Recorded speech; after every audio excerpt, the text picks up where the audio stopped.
Hello, everybody. Hannah here.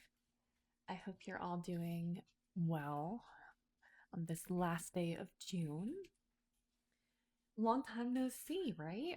Um, I have had a lot of things happen in my life, all good, all amazing, but it has been very busy for the past 2 years, and I'm finally getting some downtime and a little more time to kind of reinvigorate this channel and my practice and all of the good things. And I've just been feeling really inspired lately to make content for you guys.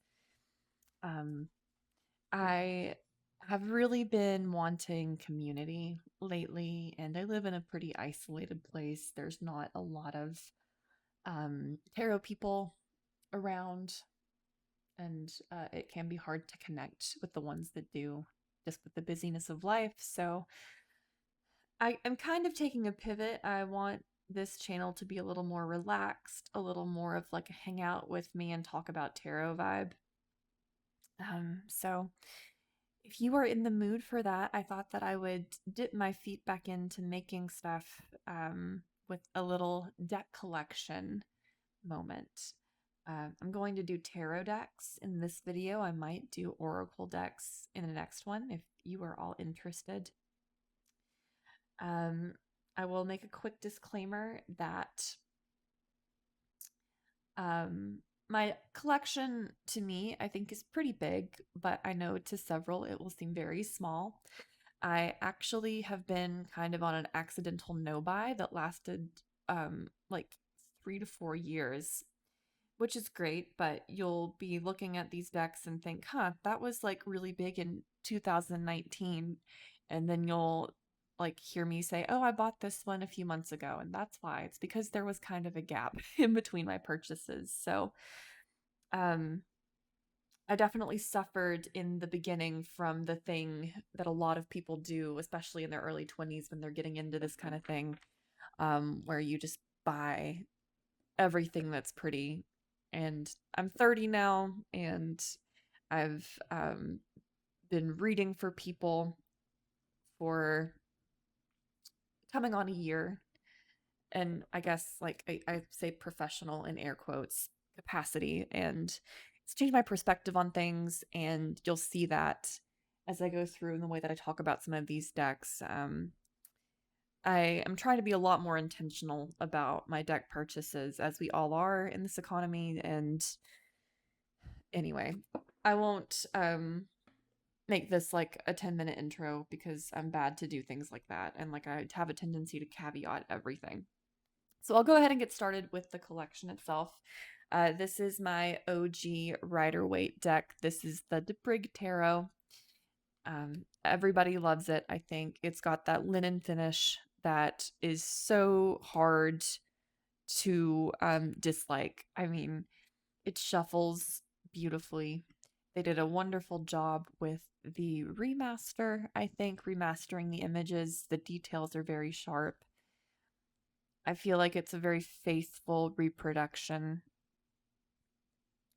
And I don't know, I just it's an original Rider-Waite deck, right? Like you can't really say too much about it. It will tell you what you need to know. It's great for study.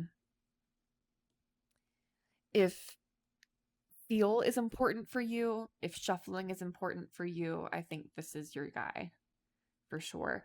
I've had other Rider-Waite decks in the past. I had the Universal Weight, and I loved how vibrant the colors were on that one, but they had those little copyright marks on the edges, on the borders, and it drove me absolutely crazy.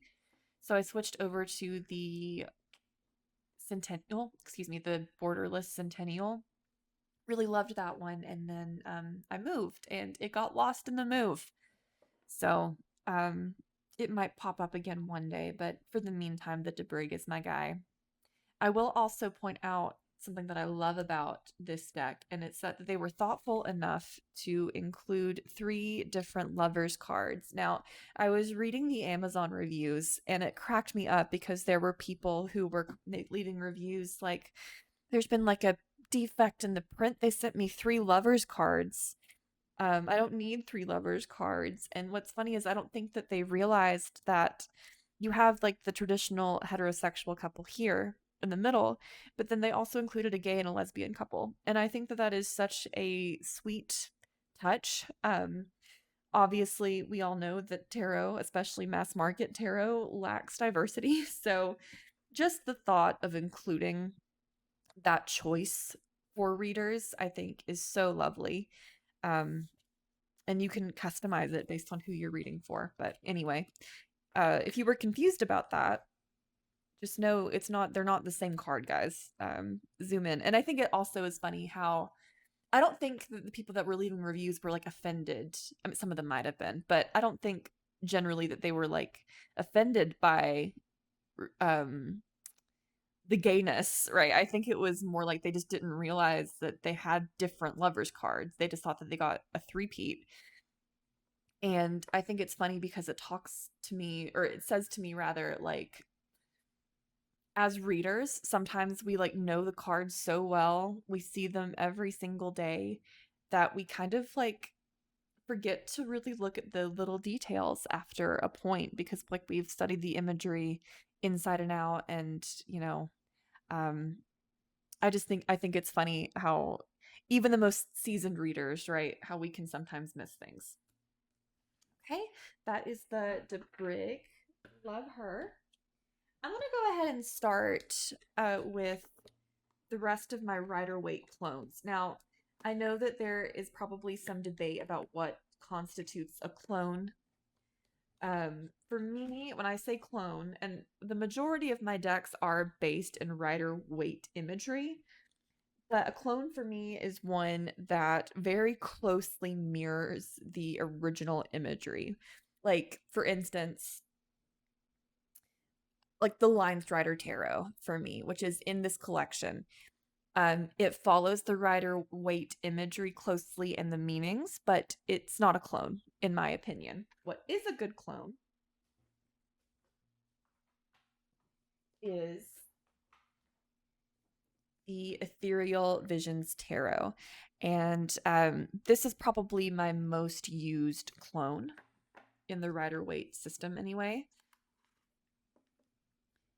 Instant connection with it. This is one that I've had since the early days. It was one of the first that I bought.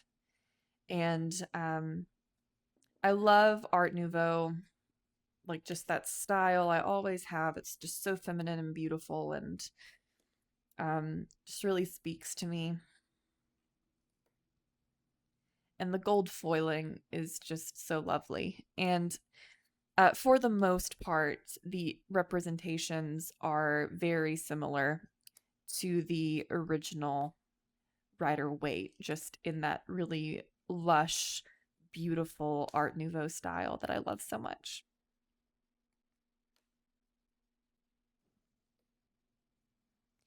And I don't know how you all feel about this, but I find that whenever I just need a straight answer, if I just have a general run of the mill, everyday life, mundane kind of question, a Rider-Waite deck or a clone is going to get me where I need to go with that. Not to say that you can't go deep, because you absolutely can. And especially with this deck, I think with the Ethereal Visions, it lends itself to more soul searching in the imagery with the soft colors and the overall vibe of it, the more feminine energy that it brings. But like it's still kind of a straight shooter in the way that I think most Rider-Waite decks are. So I really like this Wheel of Fortune, kind of combining this idea of like the wheel itself with like the fates. Anyway, I won't show you all of the images because I don't have time for that, but this is a really good all-around kind of deck, in my opinion. I do want to look into the newer version of it. I don't know what it's called, but it's like a little more not dark, but it's more like moon vibes over sun vibes, I guess. I need to show you the case, actually. This was a limited edition. I've still got the little papers in here. This is just such a fun one. Everybody loves it when I bring it out to play. Yep. It came with a tarot cloth and a little tin case that I have upstairs and all sorts of goodies. It's one that I don't use a lot for myself. I tend to use it more for other people if they're not super familiar with tarot. Let's see. Look at this Ten of Swords. Just like a, I don't know, just a little collector's card. But anyway, I love it because it does an amazing job of capturing all the aspects of the original Rider-Waite and making it relatable to a modern user.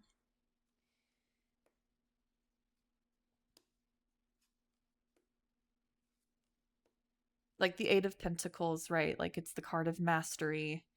Instead of somebody hammering away like a blacksmith working on the pentacle, it's a lady here doing some graphic design, you know, something that's probably kind of tedious, just plugging away at it.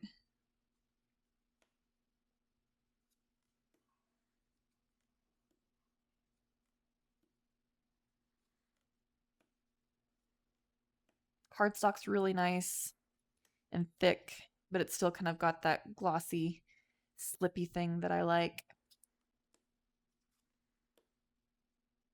The High Priestess is so fun. With her little laptop of knowledge.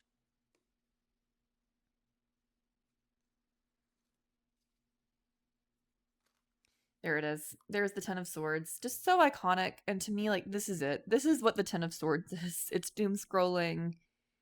It's quite literally rock bottom. Anyway. Again, I won't show you everything, but that is a lovely one if you are looking for a deck. I think it'd be great for beginners. Still stays pretty true to the original without getting too lost in the sauce on the esoteric details, right? I think sometimes that can be a hang up for people, is that there's just so much to look at and so much to break down in the cards as far as like the symbolism goes. This deck, you know, it kind of brings the symbolism to the forefront for you.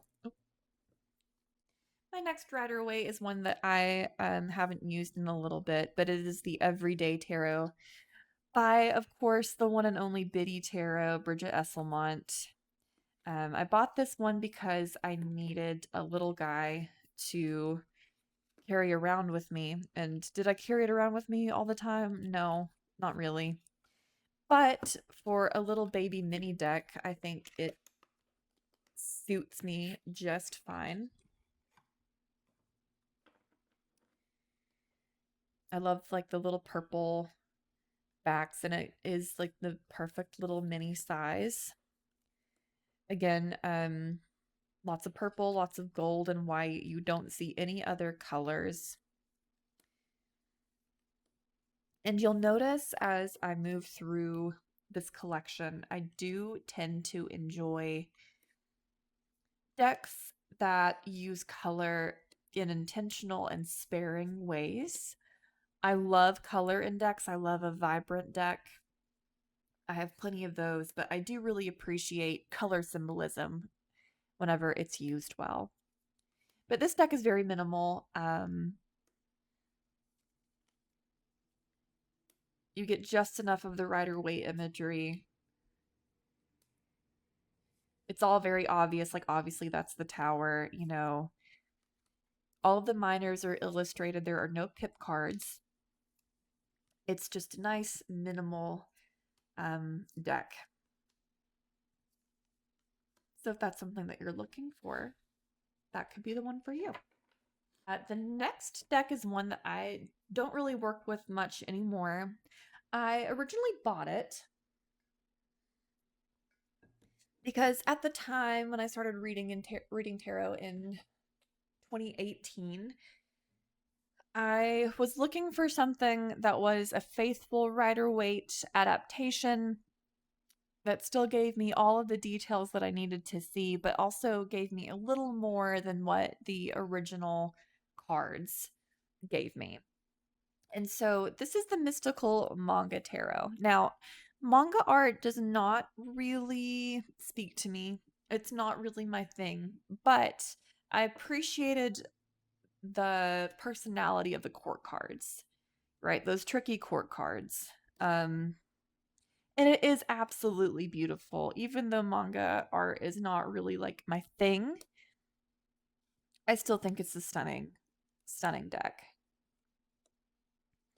You really get the sense of the story in the minors. You can really kind of see each card as a scene in a movie almost. Barbara Moore wrote the guidebook for this one. And Barbara Moore, of course, is just a fantastic author. Every tarot book by Barbara Moore, in my opinion, is just such a wonderful wealth of information. And any guidebook that she writes is absolutely worth reading all the way through. This deck, the guidebook, was my first exposure to the Fool's Journey, like the story of the Fool's Journey. She told the major arcana, or Barbara Moore tells the story of the major arcana through the lens of the Fool's Journey, which, you know, as a tarot student is a very important lesson to learn about the majors. And that was actually the first exposure that I had to it. And so I think really just the way that she illustrates them, or the illustrator, not Barbara, but I am totally blanking on the illustrator's name, unfortunately. I apologize. But she illustrated these cards as like a story. And learning the story of tarot is probably the most beneficial thing for me as a reader. So that is the Mystical Manga Tarot. I will probably gift it to somebody at some point. I just don't use it anymore, and it's a shame, but I do think that coupled with the guidebook, this could be somebody's starter deck. Okay, and my last Rider-Waite clone. I'll let you guess what it is. Intuition test. It's the Morgan Greer. I love the Morgan Greer. You can hear the Fleetwood Mac. You can smell the dragon's blood incense and maybe the clove cigarettes. It's just so quintessentially 70s, and that's something that I just adore about it. The colors are so bright. It's hard to be in a bad mood whenever you're with these cards. Mine are a little warped. I have not been the most gentle shuffler with it. It's that US Games card stock that's not it's not flimsy. It's got like that bendy kind of feel. It almost feels like kind of plasticky, but it's not plastic. I don't know. I actually really like it. That's also probably why warped. This is one of my favorite Queen of Swords, by the way. Just so you know. I can definitely see how this may not be somebody's bag. Like, it is very 70s. Look at those mustaches. But I kind of like a mustache myself. Anyway, that's the Morgan Greer and the Queen. I really love the Queens in this deck. And no borders, you know. Borderless is always my favorite if that option is available. But yeah, that's the Morgan Greer. It's a classic. What more can you say? This is the Tarot of the Hidden Realm by Julia Jeffries. Barbara Moore wrote the guidebook, so you know how I feel about that. for the backs. This is a very portrait face heavy deck. And I'll be honest, it's one that I haven't really used a lot. I do think the art is stunning. But, sometimes, unless you are spending a lot of time with the deck, for me, face decks are kind of hard to get a read on unless I don't spend some time with them. And I haven't really spent a lot of time with this one, which is a shame because I think the art is gorgeous. I don't really connect with Fae energy so much, but I do think the cards are really beautiful, and I'm holding on to it because I think that there will come a time when I need it. And it's also kind of got like that journey aspect to it. I could see it being good for shadow work, maybe. I love the Seven of Pentacles. It's just so beautiful. Lots of elves. Makes me think of Lord of the Rings in some cards. But if this is like your thing, if that aesthetic is your vibe, then you'll probably really love this one. What a pretty Two of Cups. Anyway, yeah, that is the Tarot of the Hidden Realms. Okay, this is my first indie deck of the batch. This is the Beautiful Rebellion Tarot by Robin Cole. This is one of the earlier editions.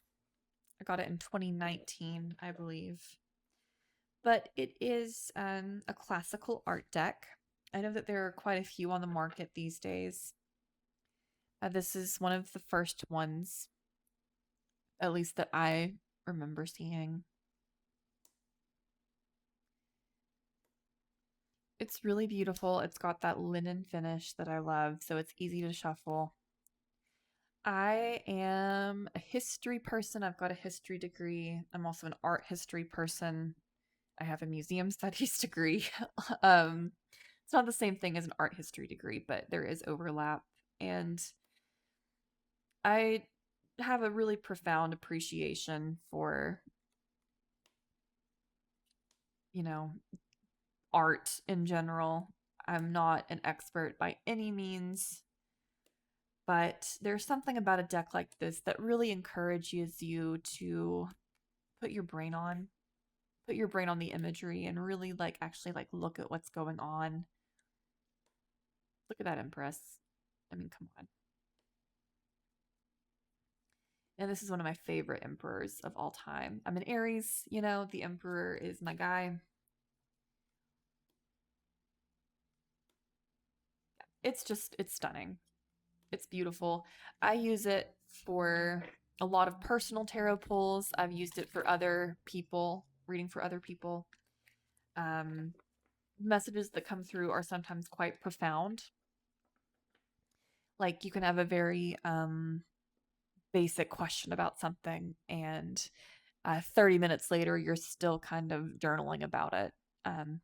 You can just really kind of uncover things with this deck, and that's why it is in my collection.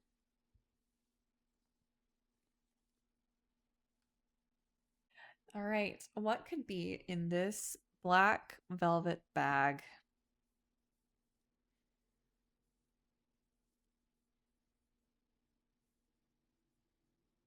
Okay. If you guessed Tarot of the Vampyres, you were correct. Oh man, I have so much to say about this guy. I could go on forever, truly. The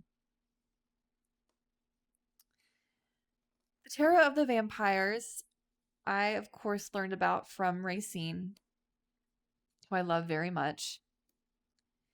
And I've always loved vampires, you know, um, growing up in an evangelical home under a very kind of oppressive family blanket, I guess. you read the Anne Rice books in secret, you know, um, just things like that. I'm not going to talk about, like the vampire myth, but all that to say, like, I knew that I would connect with this deck. I did not anticipate it to be as chatty and gossipy as it is. It is very it's very talkative, and it is very portrait heavy, as you'll see. And if that's something that, oh gosh, I hope YouTube doesn't censor me. I don't feel like, you know, putting a thumb over boobies today, but like it's just so it's got so much to say. I explained it to somebody as like a vampire sitting across the table from you, just handing you cards. Like, I find that I have to like set boundaries with it. So like um I'll be like, I need 3 cards, only 3. And it's like, okay, here's 3 cards, but also here's 3 more, you can really have a conversation with this deck. And of course, the guidebook, everybody talks about how amazing the guidebook is, and it's true. It's beyond amazing. If you are like interested in learning tarot, acquiring a copy of the Tarot of the Vampires for the guidebook alone is so worth it, even if, the art doesn't connect with you. I do think it's out of print right now, unfortunately, and I really hope that they bring it back soon, because it would be such a shame to leave out a new generation of tarot readers. This is a masterpiece. It's a classic. It's amazing. The hype is real, and if you're not on the train, get on it. And that's all I'll say about that.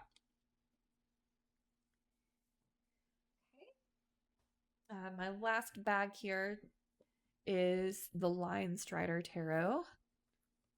I really love the Linestrider. It's one that I use pretty often. Here are the backs. They look like a Rorschach test to me, or an inkblot test, whatever it's called. And in that vein, I find that the art is very evocative of getting into your own mind. If I've been in my head about something, this deck is wonderful to kind of expose what's hidden, right? Like the inner workings of my brain. This deck will bring those things to light for me. If I've been confused about something or feeling a way and I don't really know how to name that feeling, the Linestrider can really come in and help with that. So it is kind of like an inkblot test in some ways. It does feel very psychological. You'll notice the very intentional use of color, which I love. I love color symbolism. And yet it still mirrors traditional Rider-Waite imagery in some aspects. So, in most aspects, rather. Ten of Swords here is just always, it always kind of just takes the breath out of me. But yeah. There is nudity in this deck, which I think I just flipped through already. So, YouTube censors me, whatever. Lesson learned, I guess. Yeah. That is the Linestrider.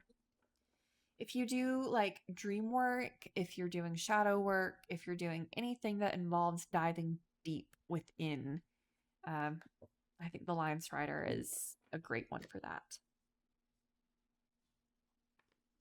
All right, this is one that I've purchased recently. This is the Murder of Crows Tarot.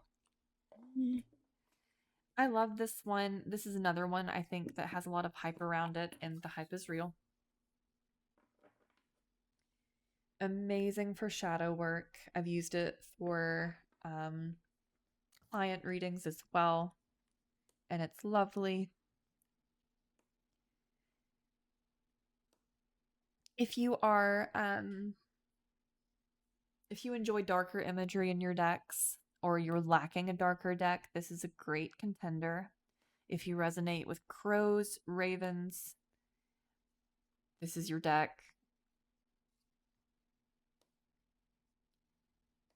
I love that there is a mix of human faces and like these kind of crow people faces, almost like a suggestion of a face, but there's like a beak. It almost looks like they're wearing masks, kind of. But then you have like the hermit here who has an obviously human face. This is a deck that I'm still getting to know, but I am finding that what people are saying, I love this temperance. Doesn't she kind of look like Nicole Kidman to you? Anyway, I'm finding that it is really good for shadow work, for going deep, kind of like the Linestrider. If you have been ruminating on something, or you are wanting to get to the deeper root of an issue, or a thought process, a cycle, this is a great deck to help you through that.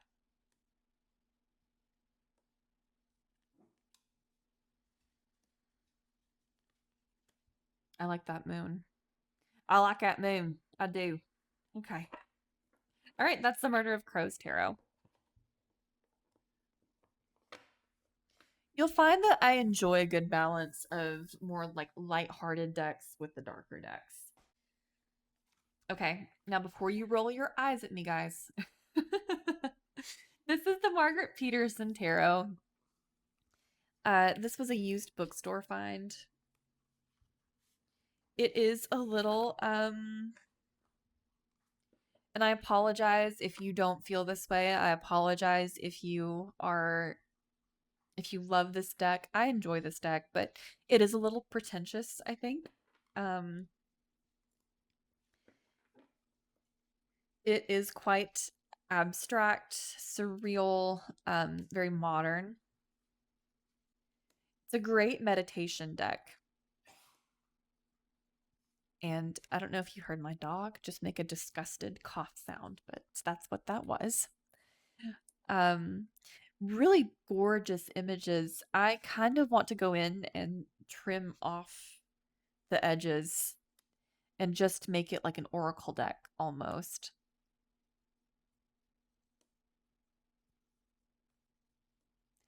Just very beautiful, meditative kind of art. It's the kind of deck where I think it works well for daily pulls, where you, if you have time, pull one and really just kind of gaze at the imagery and sort of see what comes up for you.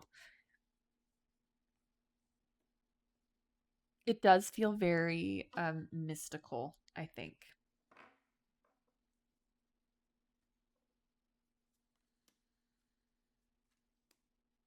It's huge too. I mean, it's like oracle size. I really like that Daughter of Cups and Father of Cups here.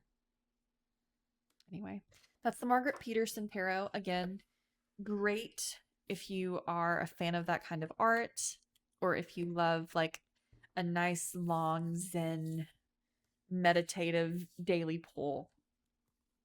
I could see that being a great use of this deck. Next up is the Golden Tarot by Liz Dean, another tarot powerhouse. This is a gift from my sister. It's one that I am ashamed to say I don't use very much, but I will keep it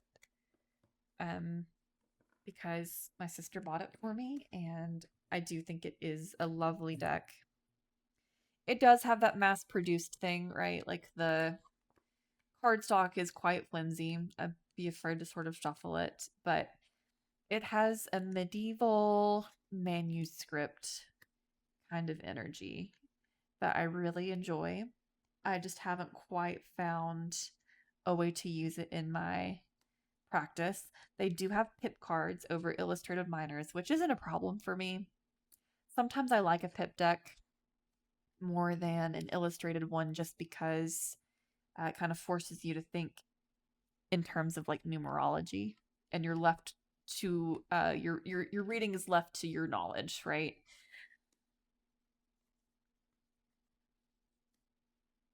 But you know, it's a lovely deck. If you connect with medieval art, this could be a good one. And of course, you know, Liz Dean's a terrific writer, so her guidebooks I think are always worth giving a look over.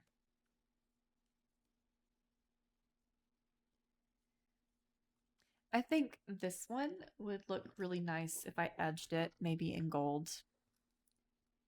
I think that would suit it well. But yeah, that is The Golden Tarot by Liz Dean. Up is another indie. This is the Experiential Tarot by Julie Comfort. This is a collage deck. You'll find that I enjoy collage a lot. Here are the backs. It's a black and white photography collage deck, and there are intentional pops of gold, which I enjoy. You also have the keywords on the side here. And I think that this is a really beautiful deck.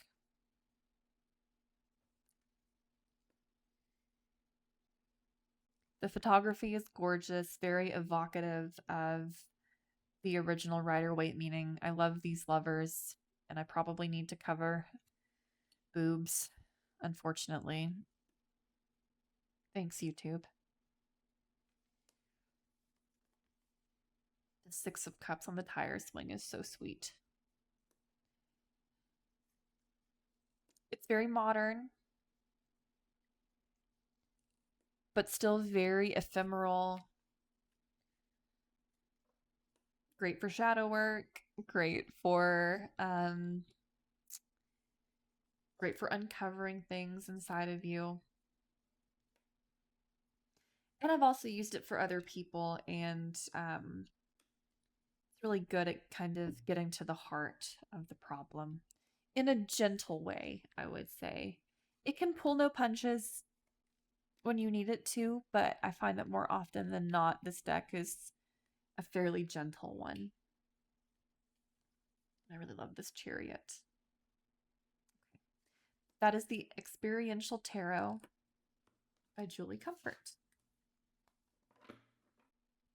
This is another recent addition, and it is one that I have been absolutely loving. I cannot believe I have gone so long without it. This is the Dreamkeepers Tarot by Liz Houston. I wanted this deck back whenever it came out originally as an indie deck. It was a little out of my price range at the time. And I remember just being so envious of everybody that had it. And then at some point during my no-buy streak, it became mass market through US Games. And I snapped it up just at the beginning of this month. And I'm so glad that I did, because I think this is going to be a deck that I keep forever and use forever. It is so beautiful. It speaks to all the parts of me that love tarot, that loves history, rather. The court cards are gorgeous. I was actually going to show this to you. So the King of Swords here, right? This is what I love about this deck. On first glance, right, you can go as deep as you want to in your readings with this deck, or you can go as surface level as you want to. You can do that with any deck, right? But this deck, I think, especially lends itself to that. The first few readings that I didn't realize that the King of Swords has 4 hands here. I was just reading the cards, right? But if you actually take a moment, pause, and like really look, you kind of realize, like, wait, what the fuck? And that's kind of the whole vibe with this deck, and I love it. It's beautiful and dreamlike, but at the same time, if you engage with it long enough and if you kind of stare at it, you can kind of start to see like the tiny rips and tears in the dream, and it's like it has the beginnings of like a nightmare maybe. That sounds really dramatic, but there's just like little things here, right? Like with the King and the Queen of Cups. There's something a little spooky about them if you really sit with it. It makes you wonder like what are in those cups exactly? And like what's with the moon? Is the moon trying to drown me? I feel like this deck just does a wonderful job of capturing like the shadow, right? It's just very it's very ethereal, yes. And not every card is like that, but there's just so much to look at in each image. And you can truly like glean so much. I really love this deck. I feel like this might be one that I have forever, truly. I get something new out of it every time I use it. I've been using it for ancestor work recently, and it's been so effective in connecting with that with my lineage. And granted, I've been using this deck for the older generations, right? The more Victorian into like the earlier 19th century generations. And a lot of these characters are probably a little more well dressed and well off than my ancestors were, but it still just kind of speaks to that timelessness, that human experience thing. Um, it's just really lovely. It's dead accurate. It's so accurate. It's kind of spooky, and I think that's why I love this deck. There's something really joyful and beautiful about it, but if you engage with it on a deeper level, you'll find that there is a little bit of something spooky there. So, and I could just see it being so useful for so many things. I used it for other people. I use it a lot for myself, and like I said, I've been using it most with ancestor work this month, and it's lovely for that. It feels like this deck feels like the Caretaker albums, and Empty Bliss Beyond This World specifically. Just that feeling of music kind of playing in a distant room and reality kind of like disintegrating. And that sounds really bleak. I don't feel like this deck is it's not it's not like a sinister, spooky, like scary deck at all, but it definitely kind of has that vibe if you want to engage with it that way. And you absolutely don't have to. You can still get a lot out of it. Just kind of on a surface level with it. So that is the Dreamkeepers Tarot by Liz Houston. I believe she's releasing an Oracle deck, the Dreamkeepers Oracle, later this year, at the end of this year, I think. And I'm so excited for that. This is the Tattoo Tarot. This is a pip deck. It's got illustrated majors, pip minors, but the minors are illustrated a little bit. You'll see what I mean. So like 3 of Cups, right? You kind of get that sense of unity and joining, of sharing with each other, of friendship. There's the Star. If you love like the old style tattoos, you will really enjoy this deck. I don't have any tattoos myself, but if I were to ever get one, I think I would get one in this style. We have the 7 of Wands here, 6 of Wands with like the laurel crown. So you do get like just enough to kind of intuit things. Very pretty to look at regardless. And I do enjoy the way that they illustrate the courts in this deck.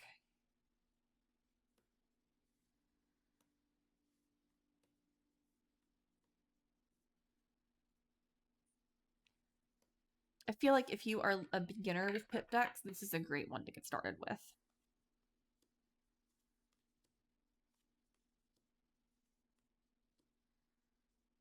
But yeah, clearly I had gone through and ordered these and didn't shuffle very well. I love the Queen of Wands here. Yeah, that is the Tattoo Tarot.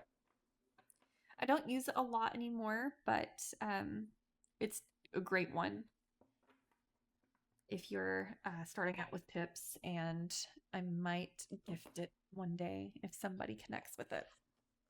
All right. Game of Thrones Tarot. Bought this before the last season. But it is a really lovely collector's deck. It comes in this little box. The guidebook is hardcover and really cute. Liz Dean wrote the book for it. Get that out of the way.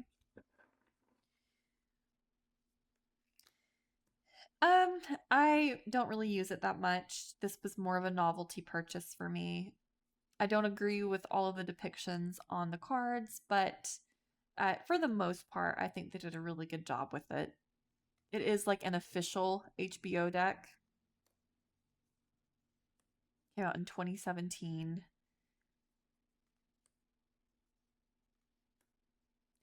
If you're a big Thrones fan, yeah, Ramsay is the devil. It's like, oh, okay, sure. Um, I mean, like he is, but the devil's more than that, I think.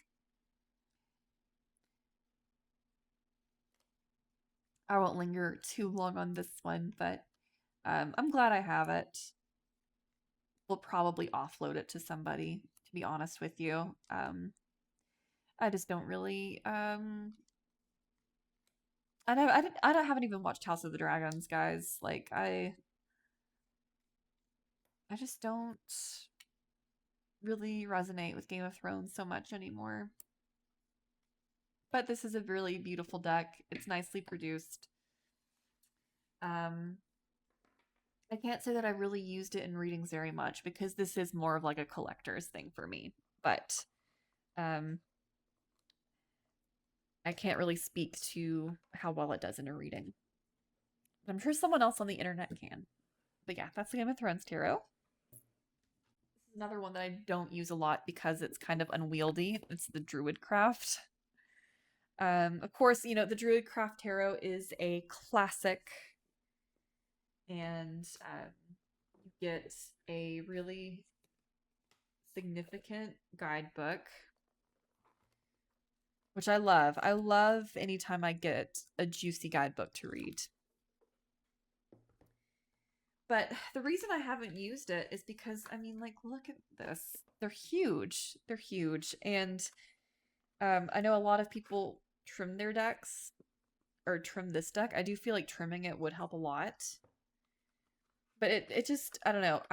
I love like an oracle card size for an oracle card, but if I'm doing like a full-on reading, I don't have the space for decks to be this big.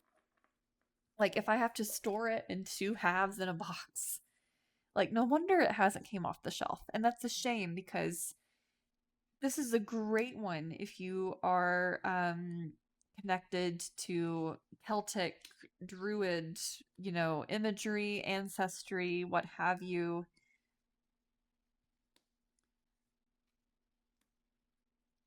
If you have like ancestry in the British Isles, this is a great one.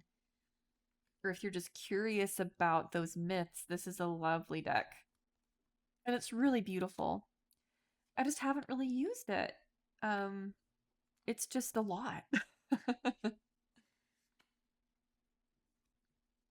I might trim it one day, but this might be one that I eventually. Oh, dick and balls. Shoot. Okay.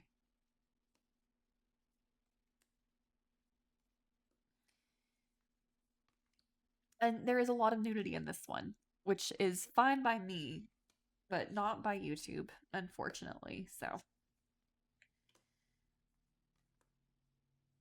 I love this Princess of Swords.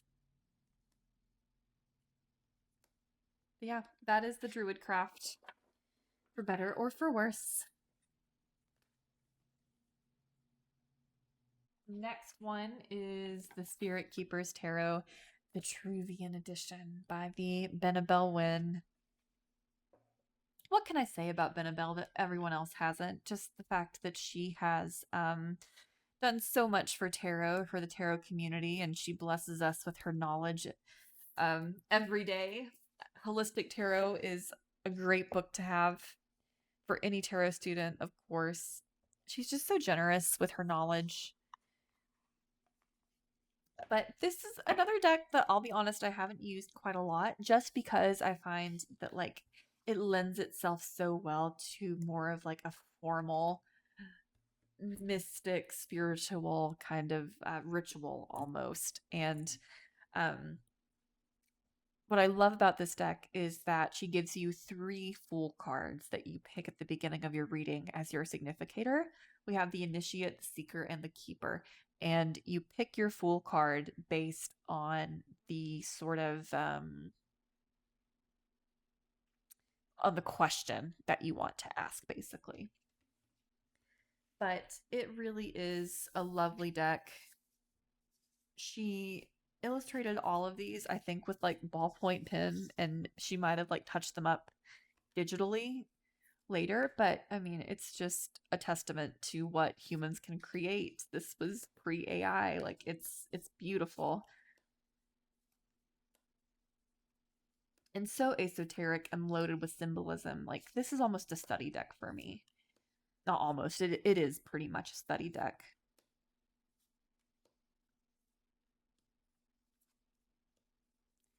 And it's just such high quality production here. I mean, the backs are gorgeous, gilded in gold.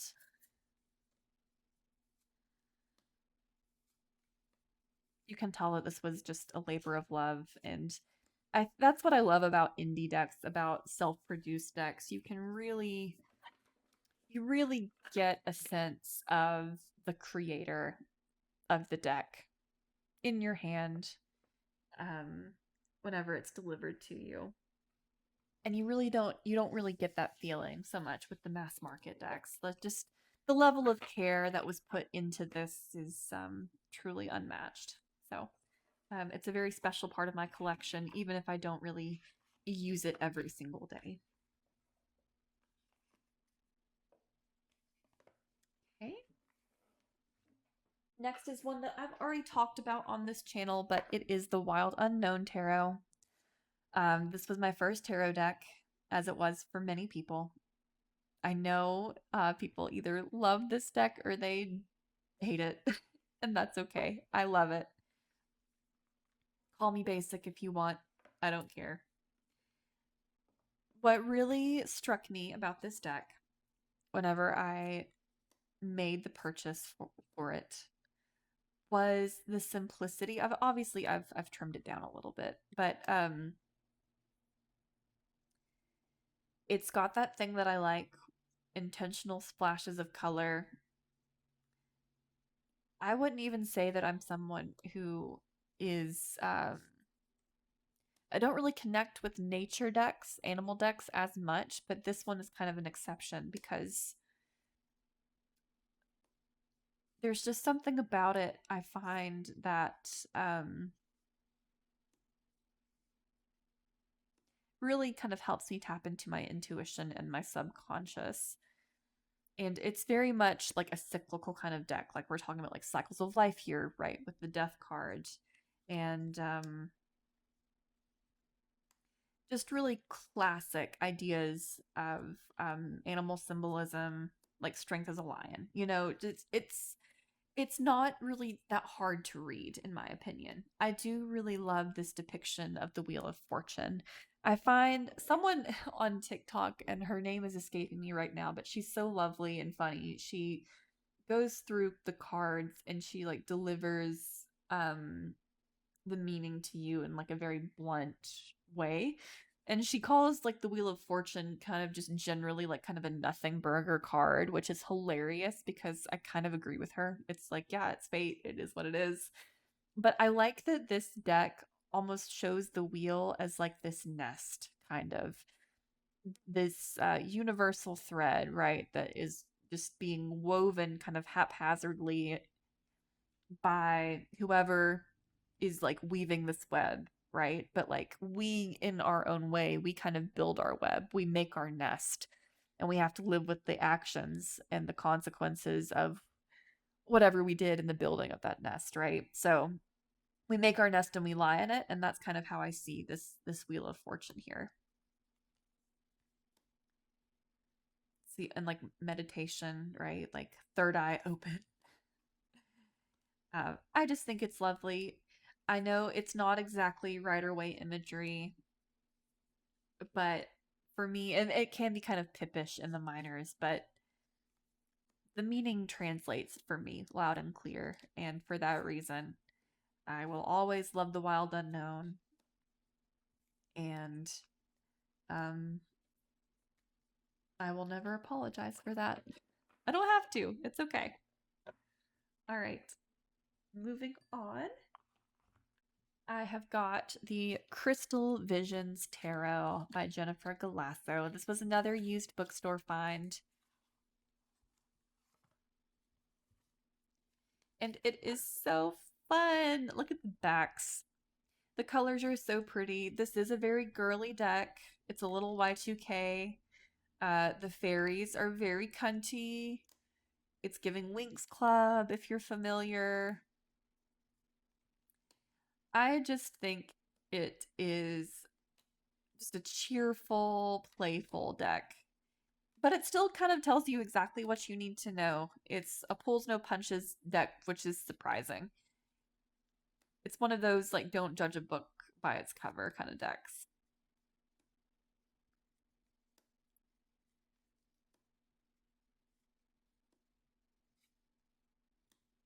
Yeah, if you love fairies, especially like this version of like how a fairy presents, you'll probably love this one.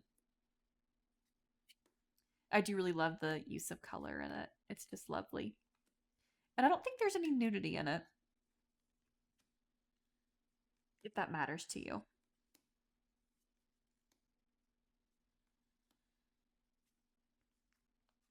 at these dragons and the rainbows. Like, come on. I want that on a t-shirt. Okay. That is the Crystal Visions Tarot. Here's another one that I could wax poetic about forever and ever and ever. This is another one of my favorites. This is Our Tarot by Sarah Shipman. So this deck should probably not surprise anybody, being that like I'm a huge history person, but this deck takes actual figures from history, actual women, and puts them onto a tarot card, basically. And Sarah Shipman, her mind, she did such an incredible job of taking the lives of these women and finding a card for them, like their archetype, basically. Um, Look at this guidebook, guys. Do you see how thick it is? How absolutely gargantuan. In this guidebook, you get the biography, you get the meanings, there's more information on the majors, of course, but even the minors, you get like a kind of a blown up image of the artwork on the deck, and just all this information, not only about the woman it's herself, but how the author feels she is. Sorry, there is a wasp on my water bottle. How Sarah Shipman feels her story relates to the card. It's referenced. She's got, I mean, she did her research, okay? And 347 pages. That's a gigantic guidebook. That's huge. The only complaint that I have about this deck is that the cards themselves are so small. And I feel like, I know I was just complaining about the Druid craft being too big, but I do feel like a deck like this needs to be like a standard tarot size. This is just like regular playing card size. But it is so beautiful. It's got the collage thing that I love, intentional use of color, and it's got really fascinating women, complex women, like carry a nation, temperance movement, figure, right? Say what you will about her, but Five of Swords is absolutely who she is, I think. And then Georgiana Spencer from the Duchess as the Eight of Swords is inspired. Seven of Cups, like just and like modern figures in history too. The Hierophant as Catherine of Aragon is absolutely like such an inspired and correct choice. Like there are very few cards in here that like I completely disagree with. So like the Devil, Abigail Williams from the Witch Trials, maybe like if we're thinking more in terms of like the Crucible adaptation, I don't know about um her real life version, right? But like for the most part, I think that these are just such beautiful depictions, lots of diversity, women from around the world. I could go on and on and on about this deck, but if you love history, if you love women, if you love this style of art, and if you love a good guidebook with research, with passion in it, I think you will really want to take a look at this deck. I don't see enough people talking about it, and I think it is truly just so lovely. But anyway, I am happy to do a full review on this one if anyone wants to hear me ramble even more about it. Okay. Next up, we have the Tarot of the Golden Wheel by Mila Losenko. I think this is a US Games. Yeah. So this one is all based in Slavic folklore, Russian fairy tales to be specific. I do not have any Russian ancestry that I know of, but I was really drawn in by the brilliance of these colors and the beautiful illustrations. And just a really stunning kind of interpretation of traditional Rider-Waite imagery through the lens of, right, like Russian folklore and fairy tales.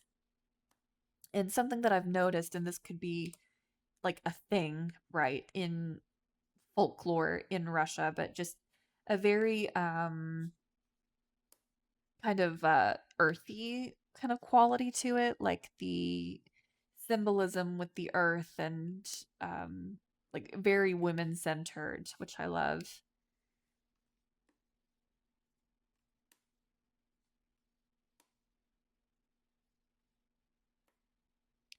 And the suits do have that thing where they're all kind of like they feel like little different kingdoms almost. Like the wands kind of have like this stormy sky, but they have like glimpses of like the poppies and everything. And the swords are kind of snowy and cold. Yeah, that is the Golden Wheel Tarot. It's beautiful. It's one that I haven't used a lot because it is newer to me, but it is it reads really well. Good for just about any kind of question. So another good all around kind of deck. All right, this is another one that I don't really use a lot. This is the Mystic Mondays Tarot. It's probably one that I will offload to somebody who connects with it. The art is gorgeous. It's very it's minimal, but it's still kind of it follows the Rider-Waite imagery well. Those are the backs.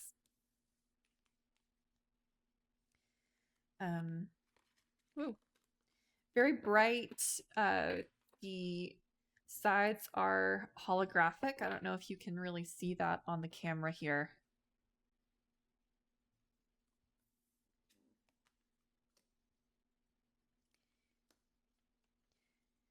It does have that thing where it's minimal, but you can get what you need to out of the imagery to draw your conclusions, do your reading. Some of the cards are a little more pip-like. I think it's a great deck. It's just one that doesn't resonate with me so much. So I'm kind of waiting to hand it over to the right person. And that's a good King of Pentacles. Very daddy.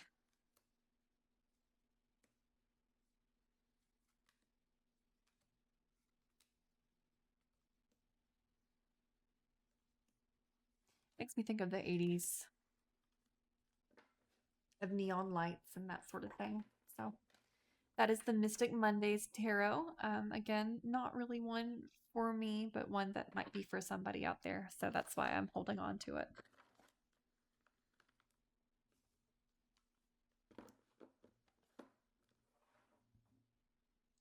Okay, we're getting down to the final three. This was one of my earlier purchases. This is the Fountain Tarot. I think this is another one that people either really like or really don't like.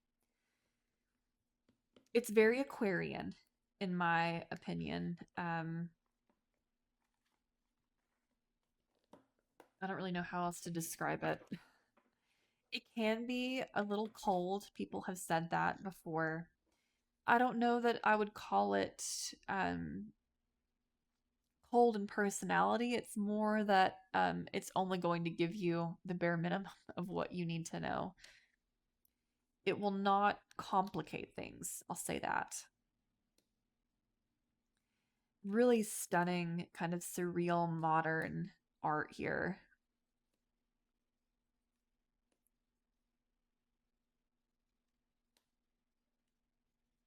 Definitely a harder one for a beginner, I think. But I think that if you are someone who likes to really sit with imagery and kind of meditate, again, kind of like the Margarete Petersen, you can really get a lot from it. I mean, the painting, like they're just stunning paintings here.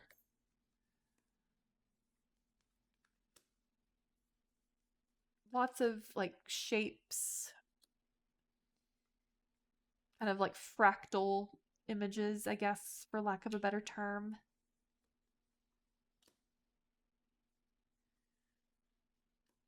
I do like to use this deck if I like, as far as decks go, like if I had to say I need a very direct answer for this and I don't want any kind of fluff around it, I would either go to the original Rider-Waite, like the Brigh, or this one. And I would go to this one if I kind of wanted to be kicked in the ass a little bit.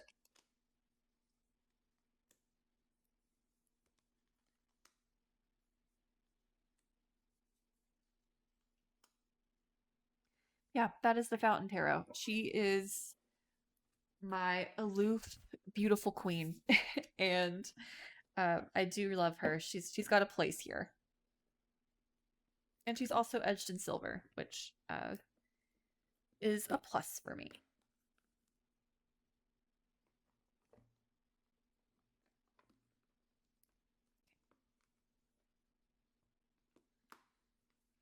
Next up is the Guided Hand Tarot. I love this deck. I love it so much. I've also been using this one for ancestor work. More recent generations, I see a lot of my family in this deck. It does have that collage style that I love. It's fairly diverse, which is a plus as well. And I find that it comes out to play a lot in client readings. It does seem like any kind of question that you have for it, it can handle it. It can go as deep as you want to go. It can go as surface level as you want to stay. And it is just a beautifully done deck. I love that Temperance.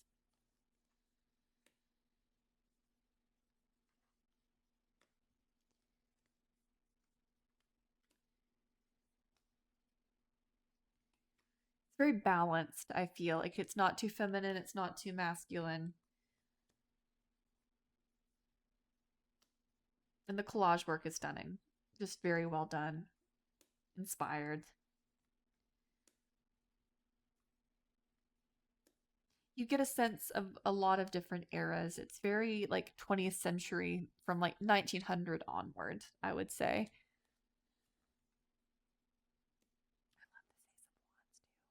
With her manicure. And a really beautiful Two of Cups that isn't just like necessarily romantic, which is always a plus, I think. But yeah, that's the guided hand tarot. I love it. Like I said, I've been using it for ancestor work alongside the Dreamkeepers this month, and it has been very clarifying, edifying, has really helped me understand some things in my family. So, yeah, love her. Okay, are you all ready for our last deck? I am, because my throat's starting to get dry. We have Soul Tarot by Lindsay Mack. This, of course, is a new release. Lindsay Mack, I cannot say enough good things about them. Their podcast was very helpful for me as I began reading tarot many years ago as someone who had just left like evangelical Christianity and was still deconstructing a lot of things, but was very interested in tarot, in witchcraft, and all of the things, right? And um Tarot for the Wild Soul, that podcast really held a special place in my heart as I was learning how to understand tarot in a context that was not necessarily like predictive, that didn't speak to like eternal damnation, right? Her whole method really, excuse me, their method really supports tarot, like each card as a container for whatever it is you're going through in the moment. So if I were to pull the Ten of Swords using Lindsay's Soul Tarot framework, it would not mean that like tomorrow I'm going to get in a car wreck or something. It wouldn't be like immediate doom. Instead, Soul Tarot takes the more like negative cards and asks, what is the Ten of Swords asking of me in this exact moment? And maybe it's um you are so tired that you can't do anything. You have to fill your cup, right? Or you've been carrying the burden of like this emotional awful thing that happened for so long, and maybe it's time to rest a little bit and understand that this is the worst that it gets. I think that there is a lot of beauty and meaning in reading tarot that way. Now, the way that I read tarot now is kind of a combination of that method and more like kind of traditional like divination, depending on the client, depending on the question, depending on how I feel led to read, right? There are no good cards or bad cards, right? Like they are just neutral energies. That has kind of been like the guiding principle of my tarot practice.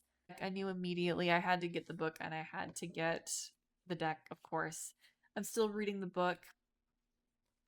Um, but I've played around with this deck quite a bit, and it is just as lovely as the podcast, as the rest of Lindsay's work. I can see them in these illustrations, and it's lovely. I'm so glad that I have it. Here are the backs. And you'll see it's very, very nature based. And again, I don't resonate with nature energy as such, but it does kind of tap into that thing that the Wild Unknown does, where um, it asks you to use your intuition. But this deck, where the Wild Unknown is a little more High Priestess energy, it's a little more mystical feeling. this one feels very rooted in the here and the now, right? Like it's very Empress. It's very it's earthy. It really does ask you to sit in the present moment with yourself. And it asks, what are you feeling right now? What can you do right now? What are you being called to do right now? This is one that I think I would love to do a full review on as well if I ever get the time to do that.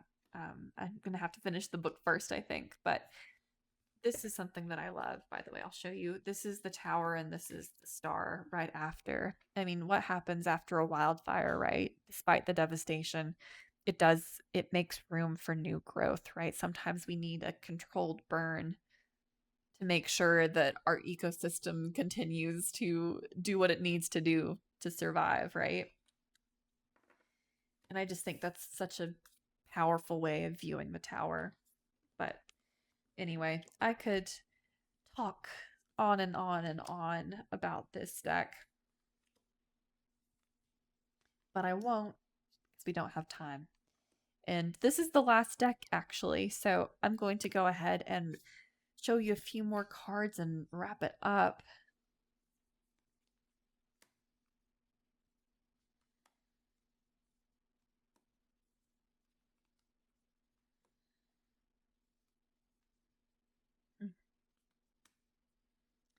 But yeah, that is Soul Tarot by Lindsay Mack. I love them dearly. I love that podcast, and I love this deck.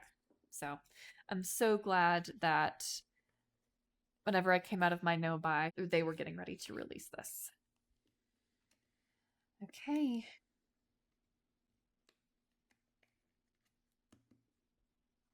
Well, guys, what do you think? I'm going to wrap it up. And if you're interested in seeing my Oracle decks, I'm happy to show you. I'll probably make that video anyway because I want to. And if there are any decks that you saw here that you'd love for me to talk more about, let me know. I'm happy to do that. Thank you for watching. I hope you have an amazing rest of your day. And if you are seeing this as it releases, I hope July holds everything that you need. All right. Thank you guys. Bye.